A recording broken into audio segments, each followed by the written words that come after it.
அஸ்ஸலாமு அலைக்கும். Welcome back to my channel.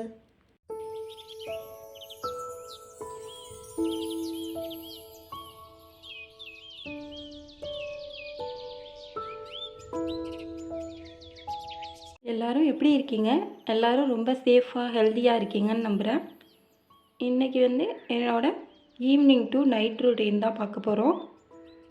இப்போ தான் நம்ம சேனலில் ஃபஸ்ட் டைம் பார்க்குறீங்கன்னா மறக்காமல் சப்ஸ்கிரைப் பண்ணிவிட்டு பாருங்கள். கிச்சனுக்கு பால் காய்ச்சி வச்சிடலாம். காஃபி போடுறதுக்கு பால் வச்சுட்டேன். அதே டைமில் ஆயில் டிஸ்பென்சர்லாம் க்ளீன் பண்ணி வச்சுருந்தேன். அதில் இப்போ ஆயிலெலாம் ஃபில் பண்ணிக்கலான்ட்டு இருந்தேன். பால் கொதிக்கிறதுக்குள்ளே ஆயில் டிஸ்பென்சர் எப்போவும் பிசுப்பாக இல்லாமல் இருக்கிறதுக்காக ஃபஸ்ட்டு ஒரு தடவை நல்லா சோப்பு போட்டு வாஷ் பண்ணிவிட்டு சுடு தண்ணி கொஞ்சமாக அதில் சேர்த்துட்டு கொஞ்சமாக நீங்கள் எந்த சோப் க்ளீன் பண்ணுறீங்களோ அதை சேர்த்து ஒரு 10 நிமிஷம் அளவுக்கு நல்லா தேய்ச்சி ஊற வச்சுட்டு கழுவுனிங்கன்னா அந்த பிசுப்பெல்லாம் போயிடும். பாலும் கொதித்து வந்துடுச்சு.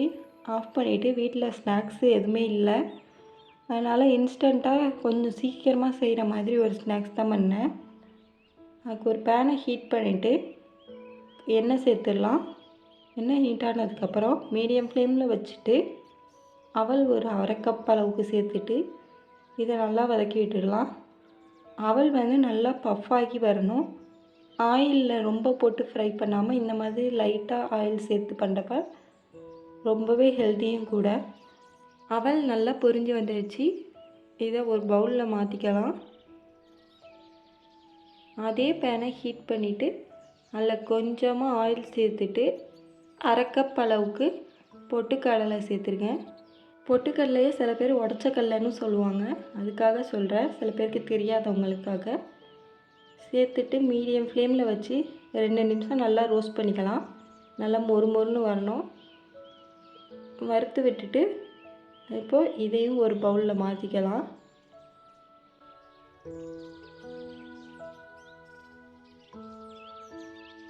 கொஞ்சமாக ஆயில் சேர்த்துட்டு இப்போது வேர்க்கடலை 1/2 கப் வறுத்து எடுத்துக்கலாம்.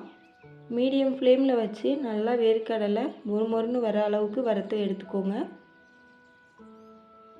இந்த மாதிரி வீட்டிலையே ஸ்நாக்ஸ் செஞ்சு கொடுத்து சாப்பிடுங்க. ரொம்பவே ஹெல்த்தியாகவும் இருக்கும். இதே மாதிரி நம்மளே வீட்டில் செய்கிறப்போ நல்ல எண்ணெயில் செய்வோம். கடையில் வாங்கினோம்னா எதில் செய்கிறாங்கன்னு தெரியாது. அதுக்காக வீட்டிலையே செஞ்சு சாப்பிடுங்க. இப்போது வேர்க்கடலை எல்லாம் நல்லா பொரிஞ்சு வந்துருச்சு.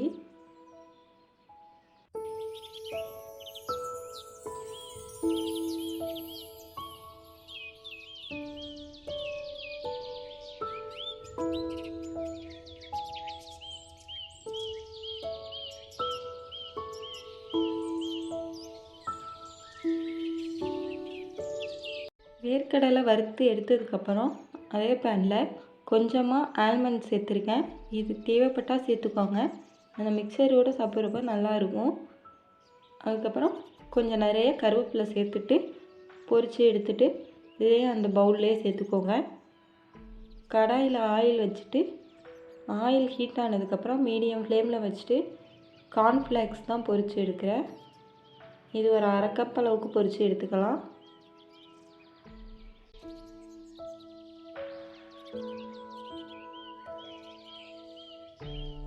இப்போ எல்லாமே ரெடி ஆகிடுச்சு மிக்சருக்கு. அது கூட கொஞ்சமாக 1/2 கப் அளவுக்கு ஆலு பூஜி சேர்த்துருக்கேன். இது ஆப்ஷனல் தான், நான் வீட்டில் இருக்கிறதுக்காக அதில் சேர்த்துருக்கேன். இப்போ இது எல்லாத்தையும் நல்லா மிக்ஸ் பண்ணி விட்டுட்டு நம்ம இதுக்கு தேவையான மசாலா ரெடி பண்ணலாம். அதுக்கு கொஞ்சமாக மிளகாய்த்தூள், மஞ்சள் தூள் 1/2 ஸ்பூன் அளவு சேர்த்துட்டு உப்பு தேவையான அளவு சேர்த்து நல்லா மிக்ஸ் பண்ணி விட்டுட்டு நம்ம இந்த மிக்சர் மேலே சேர்த்துக்கலாம்.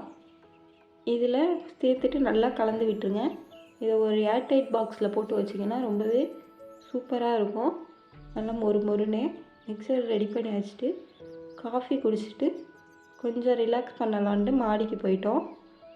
அயன் வீட்டிலே இருக்கிறதுனால ரொம்ப போர் அடிக்குதுன்ட்டு அழுதுகிட்டே இருந்தான்.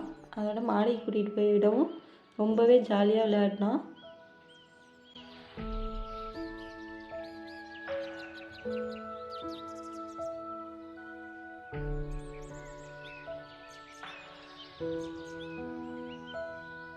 மாடிக்கெல்லாம் போயிட்டு வந்ததுக்கப்புறம் நைட்டு டின்னருக்கு என்ன செய்கிறதுன்னு யோசிச்சுட்டே இருந்தப்போ சப்பாத்தி மஷ்ரூம் இருக்கிறது ஞாபகம் வந்துச்சு. அதனால் சப்பாத்தியும் மஷ்ரூம் கிரேவியும் பண்ணிடலான்னு இருந்தேன். சப்பாத்தி மாவு எடுத்துகிட்டு உப்பு போட்டு எப்போ சப்பாத்தி செஞ்சாலும் ஆயில் சேர்த்து செஞ்சிங்கன்னா ரொம்பவே சாஃப்டாக இருக்கும். அதே மாதிரி ஒரு அரை மணி நேரத்துக்கு முன்னாடியே சப்பாத்தி மாவு ரெடி பண்ணி வச்சிடணும். அப்போ தான் சப்பாத்தி செய்கிறப்ப நல்லா ஃப்ளஃபியாக இருக்கும். இது நல்லா பிசைஞ்சு வச்சுட்டு இதை ரெஸ்ட்டில் வச்சுட்டேன் அரை மணி நேரத்துக்கு. அதுக்கப்புறம் காளான் கிரேவிக்கு தேவையான மசாலாவுக்கு ஆனியன் தக்காளி எல்லாமே கட் பண்ண ஆரம்பிச்சிட்டேன். காளான் பிடிக்காதவங்களுக்கும் இந்த மாதிரி செஞ்சு கொடுத்தா ரொம்பவே விரும்பி சாப்பிடுவாங்க. இது சாதம் சப்பாத்தி எல்லாத்துக்குமே சாப்பிட்லாம், ரொம்பவே நல்லா இருக்கும். இப்போது இது எல்லாத்தையும் சின்ன சின்னதாக கட் பண்ணிக்கணும்.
மஷ்ரூமை ஒரு 2லேருந்து 3 தடவை நல்லா வாஷ் பண்ணி எடுத்துக்கணும். அதில் இருக்க மண் எல்லாத்தையும் நல்லா க்ளீன் பண்ணி எடுத்துட்டு சின்ன சின்னதாக கட் பண்ணி வச்சுருக்கேன். இப்போது ஒரு கடாயை ஹீட் பண்ணிவிட்டு ஆயில் சேர்த்துடலாம். ஆயில் நல்லா ஹீட் ஆனதுக்கப்புறம் ஒரு சின்ன பட்டை 2 கிராம்பு போட்டுட்டு ஒரு ஏலக்காய் சேர்த்துடலாம். இது எல்லாம் பொரிஞ்சு வரப்போ அரை ஸ்பூன் அளவுக்கு ஜீரகம் சேர்த்துடலாம். ஜீரகம் பொரிஞ்சதுக்கப்புறம் நம்ம கட் பண்ணி வச்சுருக்க வெங்காயம் தக்காளி பச்சை மிளகாய் எல்லாத்தையும் சேர்த்துடலாம். பூண்டு எல்லாம் சேர்த்துட்டு இஞ்சி என்கிட்ட இல்லாததுனால நான் இஞ்சி சேர்க்கலை. நீங்கள் ஒரு துண்டு அளவுக்கு இஞ்சி சேர்த்துக்கோங்க.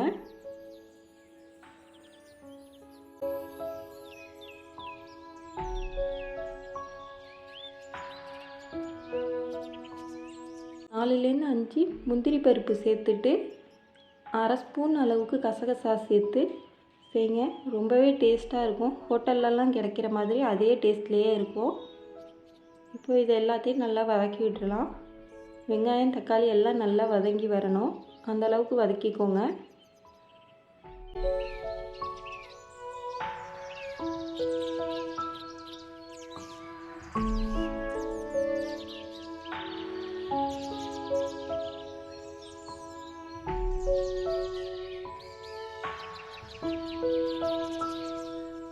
வெங்காயம் தக்காளி எல்லாம் நல்லா வதங்கிருச்சு.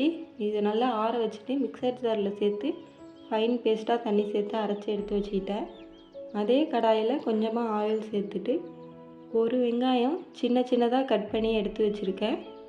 அதை சேர்த்து ஒரு 2 நிமிஷம் வதக்கிக்கலாம்.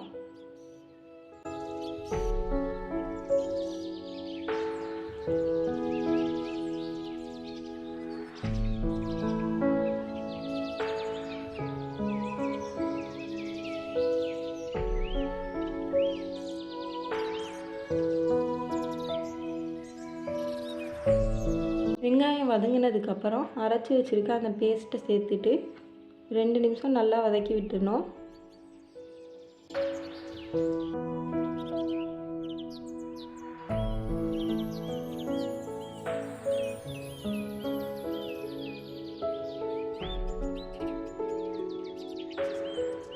ரெண்டு நிமிஷத்துக்கு அப்புறம் அரை ஸ்பூன் அளவுக்கு மஞ்சள் தூள், 1 ஸ்பூன் மல்லித்தூள், உப்பு தேவையான அளவு சேர்த்துட்டு இதை நல்லா வதக்கி விட்டுடலாம். ஆயில்லையே மீடியம் ஃப்ளேமில் வச்சு குக் பண்ணுங்கள். அடுப்பை லோ ஃப்ளேமில் வச்சுட்டு 4லேருந்து 5 ஸ்பூன் அளவுக்கு தயிர் சேர்த்துடலாம். தயிர் சேர்த்துட்டு தயிர் கட்டி இல்லாத அளவுக்கு நல்லா மிக்ஸ் பண்ணி விட்டுக்கோங்க. இது கூட நம்ம கட் பண்ணி வச்சுருக்க மஷ்ரூமெல்லாம் சேர்த்துடலாம். சேர்த்துட்டு நல்லா மிக்ஸ் பண்ணி விட்டுட்டு மஷ்ரூம் கிரேவிக்கு தேவையான அளவு தண்ணி சேர்த்துக்கலாம். நான் ஒரு 1/2 கப் அளவுக்கு சேர்த்துருக்கேன். அப்போ தான் கொஞ்சம் திக்கான கிரேவியாக இருக்கும். மஷ்ரூமை அந்த மசாலாவில் ஒரு 2 நிமிஷம் நல்லா வதக்குனதுக்கப்புறம் தண்ணி சேர்த்துக்கோங்க.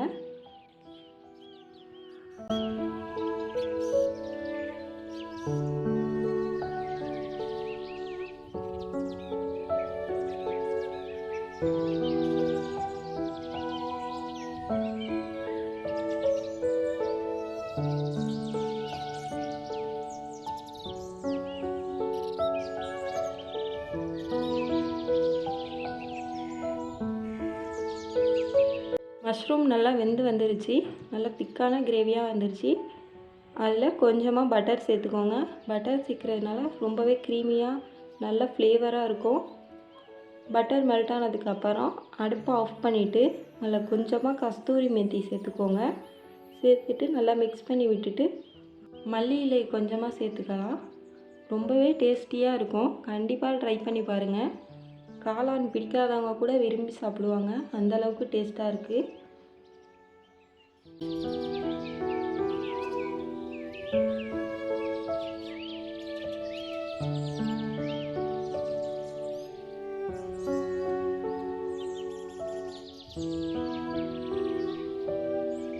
மஷ்ரூம் கிரேவி ரெடி பண்ணிவிட்டு சப்பாத்தியே செய்ய ஆரம்பிச்சிட்டேன். அப்போ தான் ஹஸ்பண்ட் வந்ததுக்கப்புறம் சாப்பிட்ருவாங்க. அதுக்காக சப்பாத்தி போட்டு எடுத்துட்டேன். சப்பாத்தி நல்லா ஃப்ளஃபியாக சாஃப்டாக இருந்துச்சு. சப்பாத்தி 2 சைடும் திருப்பி போட்டு வெந்ததுக்கப்புறம் கொஞ்சமாக ஆயில் சேர்த்துட்டு நல்லா வேக வச்சு எடுத்துட்டேன்.